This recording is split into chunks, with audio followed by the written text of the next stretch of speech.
Lilly Wachowski.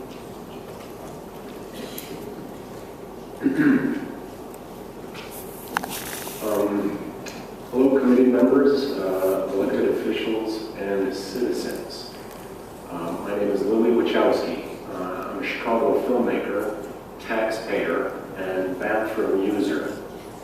I'm also transgender.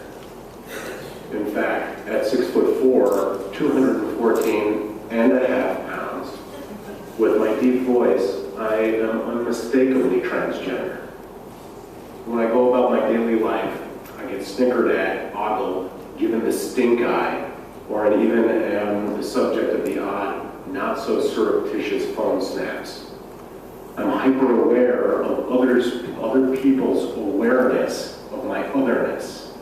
It can be a tiny vibration, or if my safety is potentially compromised, a screaming alarm. It is a sensitivity that all trans people share in our majority-enforced, binary gendered society. This past year, I was exchanging a sweater my boyfriend had given me for Christmas. While trying on another size, another patron, upon hearing my voice, asked sternly to see a manager regarding the store's policy of allowing men in the women's changing room. My internal alarm began to ring. Run, it said. I quickly finished my business and went to pay the balance of my exchange. At the checkout, the woman had emerged from the dressing room and was lecturing the manager. I fought my flight instinct and decided to engage her, to tell her that I was sorry if I made her uncomfortable. It's just that there isn't a place for people like me. She cut me off, however, to tell me that she wasn't going to talk to me. Though I was right in front of her, she would not recognize me. In her man or woman binary worldview, I simply did not and could not exist. This kind of thinking is rampant. It is institutionalized, be it in the form of a TSA security scan, gendered bathroom, locker room, or changing room. But we are here. We exist. And I implore you at this moment to please recognize us. Thank you. Thank you, Ms. Wachowski. Rick Garcia. I'm Rick Garcia. I'm a longtime gay rights activist, and I worked on the 2002 ordinance, gender identity ordinance, that includes this clause we're talking about today. Someone after me is going to talk about the history, why that was in there. So I'm going to limit my remarks to just a couple of points. Currently, gender identity is included in local ordinances in about a dozen Illinois municipalities, and, as has been mentioned before, in the Illinois Human Rights Act. That has been going back to the middle 90s in some of these jurisdictions. None of them have the bathroom clause, and we have not heard one problem throughout our state. Leaving the clause in, frankly, is unenforceable. How often do you see a toilet monitor checking for IDs? But worse, and this is the worst part, it suggests that our families, our neighbors, and our friends who are gender variant or who are transgender are a danger or a threat to the common good. So it is time to remove this ordinance to get it in line with the rest of the state, with Peoria and Bloomington and Springfield and Decatur. Chicago, this great city, should be in line with that and get rid of this offensive and unnecessary clause. Thank you for your consideration. Thank you. Rabbi Conover. That was a very safe note. It's Shoshanah Conover. So I know, it wasn't so neatly written and not so easy to pronounce. So firstly, congratulations, and secondly, it's an honor to be here representing the religious community.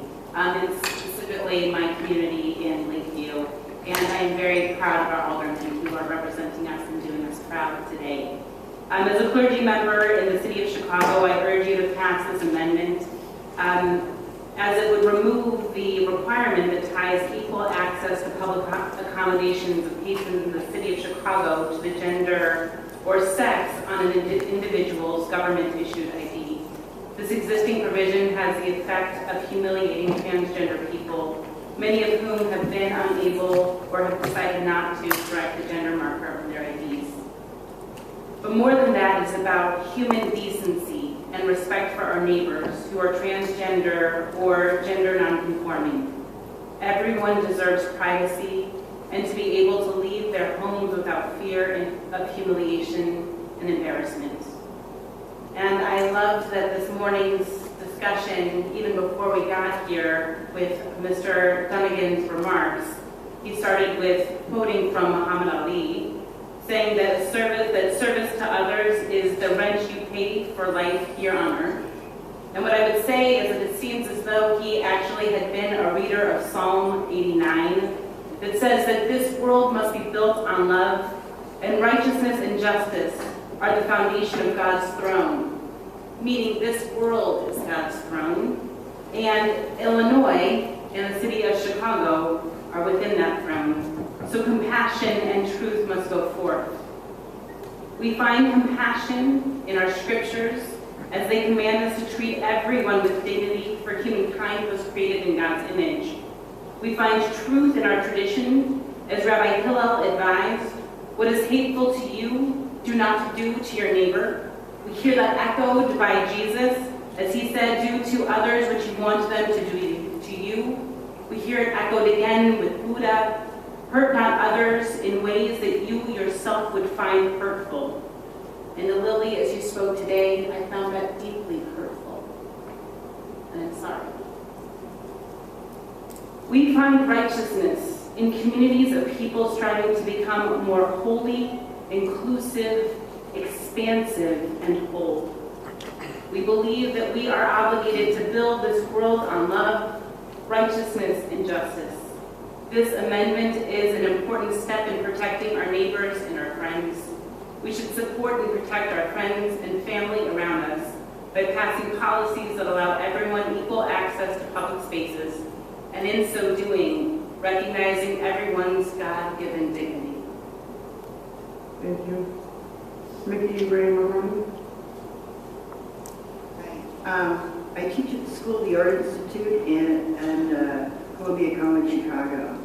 Through the years, many transgender and gender nonconforming students have spoken to me regarding fears navigating public access facilities. Some students have reported waiting full school days before going to the bathroom only at home. While SAIC now has gender-neutral bathrooms in every building, making bathroom use somewhat easier, Columbia College only has gender-neutral bathrooms in a few buildings, and the building in which I teach, there are only gender multi-stall bathrooms. I got a better understanding of what students were experiencing when I fractured my ankle in the beginning of a winter semester. Before that, I would walk 2 buildings away to use a gender-neutral bathroom. Once I was not able to travel to another building during breaks, I had to choose a multi-stall bathroom in my building to use. Presenting as male, but with a female gender marker on my ID, I was not only susceptible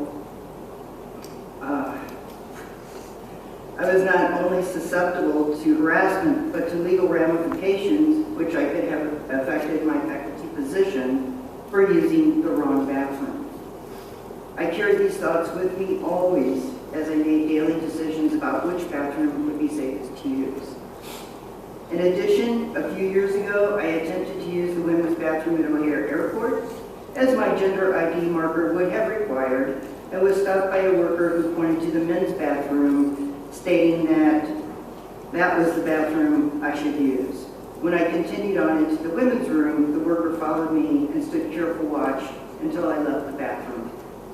I have since had an ID gender marker revision to male, which generally matches my gender presentation. My gender identity is rarely questioned or scrutinized, as I present more masculine with facial hair and as a middle-aged white male. This privilege is not as often afforded to my trans sisters, my gender nonconforming friends and family, and my students who are already struggling to navigate the world in a multitude of ways. Not everyone can afford to hire an attorney and pay fees to change their gender marker, and not everyone wants to. Cisgender women who do not conform to reductive binary standards are also being targeted and some have experienced physical violence simply because of their gender presentation. I ask that the Chicago Human Rights Relations Committee consider amending human rights ordinance to reflect Chicago's ongoing support for all LGBT community and to create a welcoming, safe environment for all. Thank you. Thank you for your testimony. Any questions from the Alderman? Yes, Alderman Smith.